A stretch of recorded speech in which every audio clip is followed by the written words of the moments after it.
Welcome to the final developer diary for F1 2010.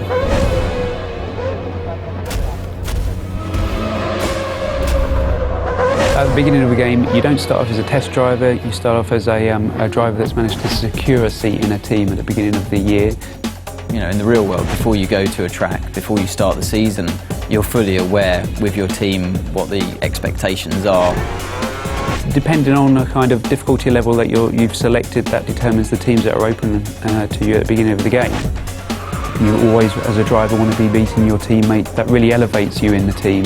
It also alerts the other teams to your ability. The garage is a key location in the game.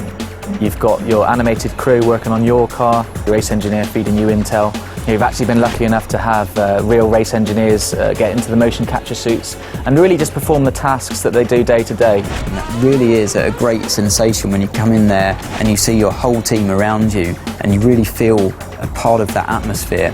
When you talk to teams and you talk to drivers, they don't actually do the level of car setup work you would normally see in a racing game. You're not going there with the wrong gear ratios, with the wrong aero for that circuit. It's up to the driver to just finally tweak the car to your style, not to make drastic changes. The expectations from the driver playing the game are the same as what they would be in real life, given your machinery. You know, at the end of the day, the teammate that you have is the only direct competition that you have through the whole season.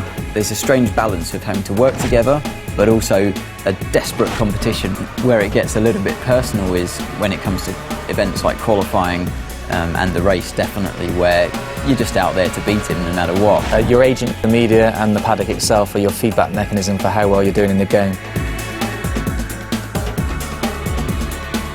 The paddock themselves vary location to location. We've got Night Paddock in Singapore, Melbourne's built in a park, and you're going to see the key buildings.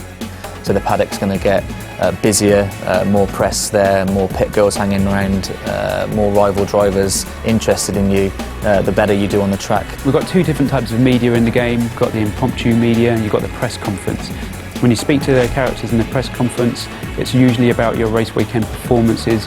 They're not so sensationalist. It's an easier ride for you, definitely, but it's still a moment of celebration. Impromptu characters hanging around the paddock lane, they're always willing to take your first comments when you come out of practice qualifying and race. The hardest thing, I think, is that if you've had a bad result, then you have to speak to the media and you have to remain calm and always say the right thing. You have to be a little careful of what you say to the media. Sometimes you'll say things in the heat of the moment. You're the only one that you can blame at the end of the day if you slip and open your mouth and say something you shouldn't have. When you finished on the podium, it's 1, 2, 3, you can tell the press conference characters all about the race weekend. Those are all of the things that I want to try and portray in the game as what happens in real life. Way beyond any computer game I've ever played before.